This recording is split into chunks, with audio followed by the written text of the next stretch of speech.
ফারুকী ভাইকে দিয়েছে। ফারুকী ভাই আমরা দেখিনি কোনো রাজনীতির মাঠে ছিল, বাংলাদেশে যে কোনো জায়গায় কোনো অন্যায় অত্যাচার হলে সেখানে তাকে দেখেছি। আসলে আপনারা অনেকে বলতেছেন আমরা হিরো আলমকে উপদেষ্টা হিসেবে দেখতে চাই। তো তাদেরকে একটা কথা বলি যে আপনারা যারা এক শ্রেণীর লোক চাইতেছেন, আর এক শ্রেণীর লোক আপনারাই বলবেন, আমি যদি বাইশের উপদেষ্টা হয়ে আপনারাই বলবেন যে হিরো আলমের লোক, হিরো আলমের মতো লোক কেন উপদেষ্টা হলো। আপনারা কিন্তু টোল করবেন, আপনারা লিখবেন যে আমাকে মনে করেন মনে করেন নাটক খেলা আপনি খেলার দরকার নেই। যে আপনারা একবার কোন চুরি কর, একবার বলবেন চুরি করিস না, দরকার নেই। আপনারা যা বলতেছেন আমি জানি যে কিছু লোকেরা আপনি মনে করেন আমাকে একটা ব্যবহার করার জন্য এই কথাটা বলতেছেন, কিন্তু আরেকটা শ্রেণীর লোকেরা যারা কথা বলতেছেন সেই কথাটা যুক্তিসম্পন্ন। কারণ যে বর্তমান ফারুকী ভাইকে দিয়েছে, ফারুকী ভাই আমরা দেখিনি কোনো রাজনীতির মাঠে ছিল, বাংলাদেশে যে কোনো জায়গায় কোনো অন্যায় অত্যাচার হলে সেখানে তাকে দেখেছি। এবং যেখানে মনে করেন তাকে দেখেছি যখন আওয়ামী লীগ সরকার ছিল, সে তেল মারা কিন্তু পোস্ট করতেছিল আগে দেখেছেন।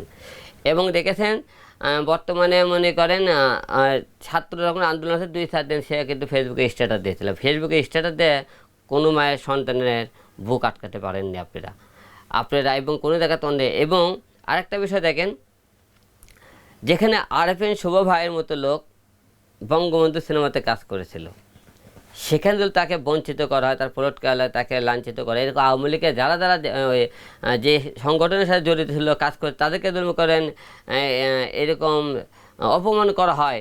তার তিশা আপা বঙ্গবন্ধু সিনেমাতে কাজ করতেছিল এবং সেই ঘরে থেকে ফারুকী ভাই কী হিসেবে উপদেষ্টা হয়। এবং সে ফারুকী ভাই জনগণের জন্য কতদিন সে প্রতিবাদ করেছে, কোন কোন কাজে ছিল যে তাকে উপদেষ্টা বানানো হলো।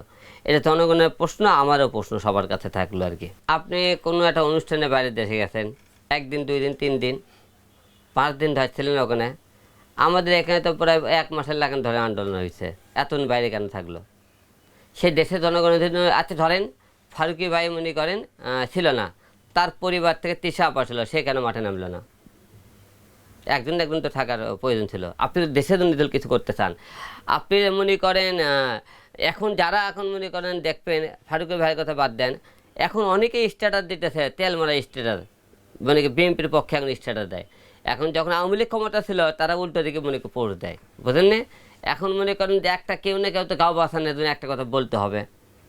এটা মনে করেন জনগণ দেখছে যে কারা কারা এই দেশের জন্য কী করছে, কারা তেল মারা পোস্ট করছে, কারা আবার পোল্ট্রি নিছে, এখন এটা জনগণই বিচার করবে।